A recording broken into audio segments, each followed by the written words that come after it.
Anakan walet jatuh dari sarangnya bisa disebabkan oleh beberapa faktor, termasuk kondisi sarang, lingkungan, gangguan eksternal, dan faktor lainnya. 1. Kondisi sarang. Sarang bakpao tua dan keropos. Sarang yang sudah lama dan tidak dipanen, sarang bakpao seringkali menjadi tidak kuat dan mudah terkelupas. Bahkan bagian tengahnya menjadi keropos. Hal ini bisa menyebabkan anakan walet terjatuh atau terperosok. Sarang tidak sesuai. Bentuk sarang yang tidak cekung atau tidak kuat bisa membuat telur atau anak walet mudah terjatuh, terutama saat induk walet terbang atau terkejut.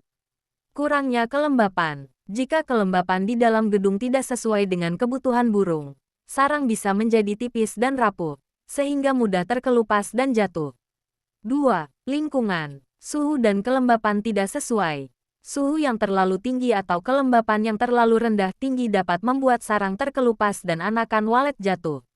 Gangguan dari luar. Masuknya orang ke dalam gedung walet tanpa hati-hati, terutama saat populasi walet padat, bisa membuat burung terkejut dan menyebabkan anakan walet terjatuh.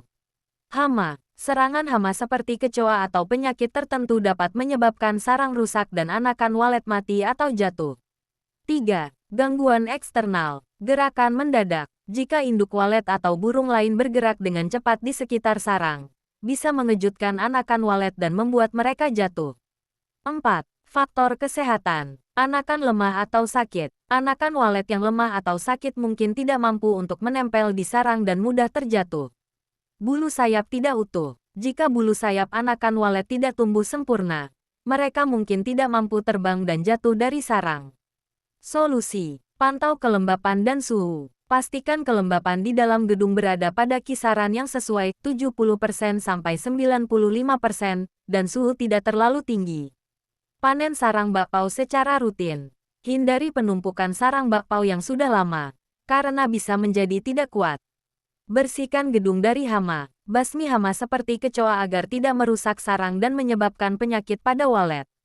Masuk ke gedung dengan hati-hati. Hindari masuk ke gedung secara tergesa-gesa, terutama saat populasi walet padat.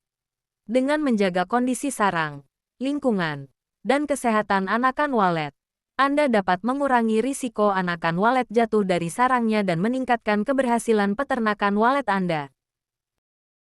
Siklus panen sarang walet biasanya dilakukan setiap 2-3 bulan sekali. Panen pertama biasanya dilakukan sekitar 6 bulan setelah walet mulai dipelihara. Panen dilakukan setelah sarang terbentuk sempurna dan anak walet telah meninggalkan sarangnya. Panen terlalu dini dapat mengganggu siklus bertelur dan mengurangi produksi sarang. Penjelasan lebih lanjut. Waktu panen. Panen sarang walet sebaiknya dilakukan setelah sarang telah terbentuk sempurna dan anak walet telah meninggalkan sarangnya. Frekuensi panen. Panen dapat dilakukan setiap 2-3 bulan sekali, terutama ketika populasi walet dalam ruangan telah padat. Panen pertama. Panen pertama baiknya dilakukan kisaran sarang 100 sarang jadi atau lebih, setelah walet mulai dipelihara dalam ruangan.